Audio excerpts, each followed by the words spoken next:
G'day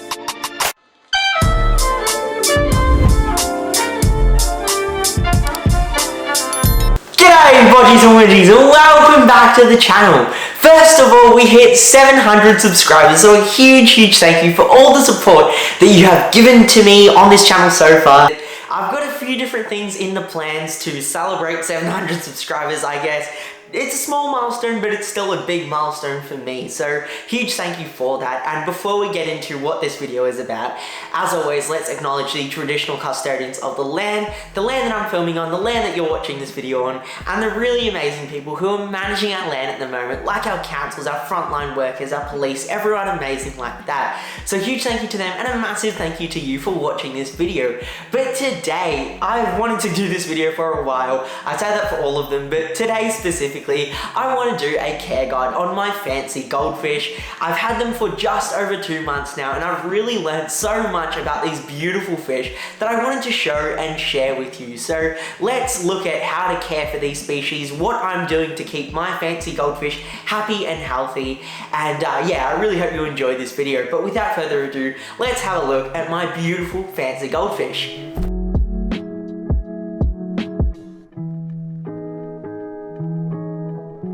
Goldfish have been in the aquarium trade for hundreds of years, being originally bred in China from certain carp species. But for most people, the picture of a goldfish is this, a comet goldfish, which is actually a strain of goldfish which was further developed in America. Now, I've had goldfish in the past, but I didn't really give them much thought, and it was only until I got these ones that I realized just how beautiful they are and how diverse the sort of field of goldfish is. Now, I have 2 strains of fancy goldfish, being my Ranchu named Wagyu. Ranchus are a Japanese breed and are often regarded as the king of goldfish. I also started with 2 Demekins, which are a Chinese developed goldfish named Petra and Soren, but then went to add a 3rd, being my Black Moor. But now that we've had a brief intro, let's actually have a look about what their care is like. Goldfish are renowned for their color, and it's really great because unlike species like cichlids, which you really need to wait to experience their adult colors, and sometimes these may only be displayed during breeding, goldfish aren't like that. From the day they're born till the day they die, they have fantastic colors, and these can actually be quite dynamic as well. And what I mean by that is throughout the life of a goldfish, their colors can change, and it's actually something I'm experiencing now with my Black Moor, who was jet black when I bought him, but now he's actually developing like this orangey, coppery color on his belly, and I'm really excited to see how that actually develops and changes as he gets bigger, which I think is just the fun of keeping these goldfish, because you never really know how it's going to end up. But short body fancy goldfish also get considerably large, around about 15 centimeters. Now this can range a few centimeters just depending on the strain of fancy goldfish. For example, my Ranchu is way bigger than my Demekins, and you might have some certain variations with certain strains. But on average, they get about 15 centimeters long and considerably round. My larger goldfish have neared their maximum size, and you can clearly see just how big they are in this 4-foot tank. And these fancy goldfish grow considerably fast as well because they're bred in a tropical environment. They weren't designed to be kept in an outdoor pond through winter where it freezes over. These are meant to be kept in 24 to 26 degree water just to make sure that their metabolism is working well, they don't slow down, they're active, and that's what I'd recommend to keep these fish in as well. So it's probably common knowledge now that goldfish aren't recommended to be kept in bowls, but they're not recommended to be kept in a small tank either. The reason for this is goldfish have considerably quick digestive systems. The food that goes in is very quickly processed and passed out, meaning they produce quite a fair bit of waste. They're known as messy fish, which is why they're not recommended for beginners either. However, if you're looking to get goldfish and you want to know the minimum aquarium size, I wouldn't recommend recommend putting them in anything which is smaller than a 90 centimeter tank. This just allows that they've got enough swimming space, enough room for them to grow and thrive. But ideally for adult goldfish, I wouldn't say anything smaller than a 4 foot long, 2 foot wide, 1 foot tall tank, which is what I've got mine in. But ideally, I will be moving these into a tank with 1.5 feet tall, just to add some extra volume and give them a bit more height in terms of their swimming space. Goldfish are also an active fish, so if you're looking to create an aquascape for them, I'd say just go for the basic sand substrate, which they will enjoy because they actively sift through it, and then just go for some really big smooth rocks and possibly a piece of driftwood in there as well, just to make it look a bit more natural.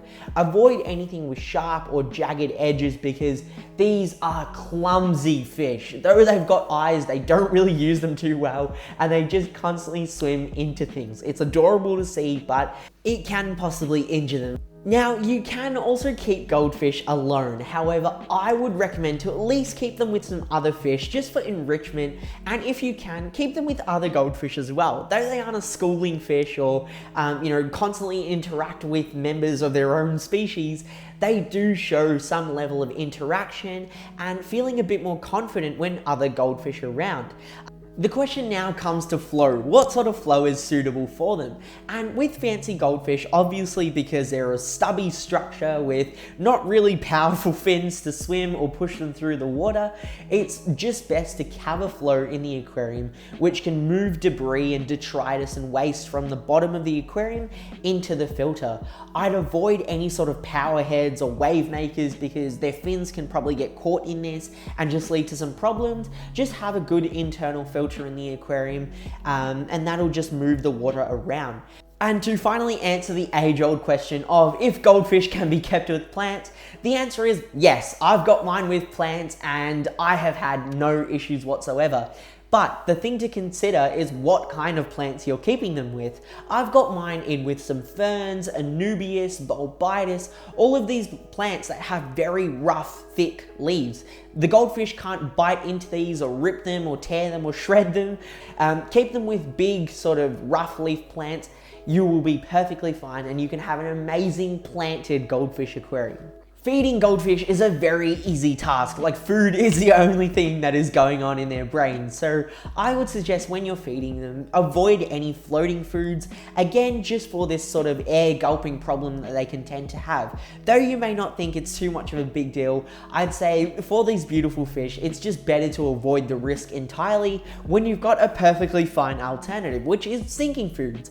I feed mine sinking pellets primarily, but they will also take to frozen foods and to supplement their diet because they are a bit more herbivorous in nature and to help with their digestion as well. You can feed greens like bits of lettuce or blanched zucchini, boiled peas with the skin off. These are all great alternatives just because it flushes their system out. It's a light and easy food for them to process and really great to offer some variation in their diet as well. And when it comes to compatibility, goldfish are great because you can keep them in with a wide range of different fish. These fancy goldfish I've got are kept with some black widow tetras, Siamese algae eaters, glass catfish, and a wide range of community-friendly fish. There isn't really much worry of too many fish out competing these. It probably goes the other way around just because goldfish, like I said, are huge Hoover vacuums. They will just devour food like there's no tomorrow. So avoid keeping them with any slow moving fish, but also I would say just keep them away from any fin nipping species or anything that you think might be slightly aggressive. It's better to avoid it than take the risk. And I'd also avoid keeping them with any extremely nano fish like endler guppies, for example, because the goldfish may eat endler guppy fry or possibly even an adult endler guppy by mistake. It's not like they're actively hunting for them, it's just they'll think it's a pellet and slurp it up. It's just something which can be avoided. But yeah, keeping them with anything that is bigger than their mouth is just perfectly fine to do, and they'll be safe and happy with them. Now, when it comes to buying fancy goldfish, there are hundreds of factors you should look out for, and this could be made into an entirely different video on its own. But there's a few tips I can recommend if you're looking to get some good quality goldfish. First thing to look out for is your price range. How much are you looking to spend on a fancy goldfish? Because you can get some that are $2 in value, like my Blackmore, or some that are near the $300 mark, like my A-grade Ranchu. It just comes down to what you really enjoy and what you're looking to get out of your goldfish firstly. But at the end of the day, it comes to selecting a goldfish which is healthy and a goldfish you like. Just because it's $300 in value, it doesn't justify if you don't like it. And all I would say is avoid any of the heavily modified goldfish, like the ones that have big sort of liquid bubble sacks on their cheeks, or any of the pearl scale goldfish that look like they've swallowed a golf ball, because these are the ones that are most prone to internal problems or getting themselves injured or causing you a headache down the line. Alrighty, budgies and wedgies, I really hope you enjoy that care guide about the fancy goldfish. I really enjoy keeping these, and I think when we move to a new fish room, I'm definitely going to have just a dedicated goldfish aquarium. With this care guide, I tried to make it as sort of general in nature as possible because there are so many strains of fancy goldfish, and wanted to give you an overall arch about what you should know when you're getting into fancy goldfish as a whole. But if you've got any questions regarding specific strains, or if you've got a certain type of goldfish that you want to get some more details on, feel free to let me know in the comment section down below, and I'll make sure to answer them for you. And if you want to see any other care guides about the fish that I have, make sure that you definitely let me know as well. But really hope you enjoyed this video. Love making care guides, and as always, stay happy, stay safe, stay Aussie Australian, Bodgy and the Goldfish out.